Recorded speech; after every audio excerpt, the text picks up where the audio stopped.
قال رسول الله صلى الله عليه وسلم خيركم من تعلم القرآن وعلمه আল্লাহ রাসূল সাল্লাল্লাহু আলাইহি ওয়াসাল্লাম হাদিসে বলেন, তোমাদের মধ্যে সর্বোত্তম ওই ব্যক্তি যিনি কোরআন মাজিদ শিক্ষা করে এবং অপরকে শিক্ষা দেয়। এখন আল্লাহ রাসূল দুনিয়ার ডাক্তার, ইঞ্জিনিয়ার, ব্যারিস্টার, রাজা বাদশাদেরকে আল্লাহ রাসূল বলে নাই সেই সবচেয়ে ভালো। আল্লাহ রাসূল বলছে, যিনি কোরআন মাজিদ শিক্ষা করে এবং অপরকে শিক্ষা দেয় সেই তোমাদের মধ্যে শ্রেষ্ঠ। তাই বলছি, দুনিয়া এবং আখিরাতে যদি শ্রেষ্ঠ হইতে চান আল্লাহ রাসূল এবং আল্লাহর কাছে, তাহলে দ্বীনি ইলম অবশ্যই অবশ্যই শিক্ষা দিবেন। কারণ আল্লাহ রাসূল আরো হাদিসে বলেন, তালাবুল ইলমি ফারিদাতুন আলা কুল্লি মুসলিমিন ওয়াল মুসলিমাত।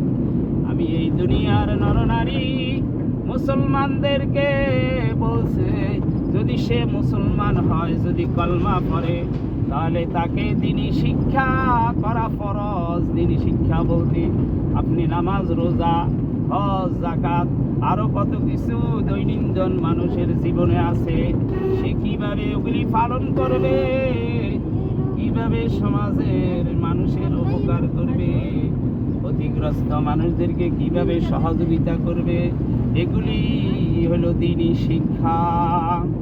আল্লাহ আরো বলেন, আল্লাহ রাসূল আরো বলেন, ফাদলুল আলিমি আলাল আবিদি কাফাদিলি আলা আদনাকুম। আল্লাহ রাসূল বলেন, তোমাদের মধ্যে সর্বাপেক্ষা ছোট ব্যক্তি হইতে আমার মর্তবা যত বড়, বেইলেম আবেদের সে একজন খাঁটি আলেমের মর্তবা তত বড়। আপনি যদি দ্বীনি ইলম শিখেন, তাহলে স্বয়ং আল্লাহর রাসূলের মর্যাদার সম্মানের কাছাকাছি হইল আপনি পাইবেন। আরো আল্লাহ রাসূল আরো বলেন, আল উলামা ওয়ারাসাতুল আম্বিয়া।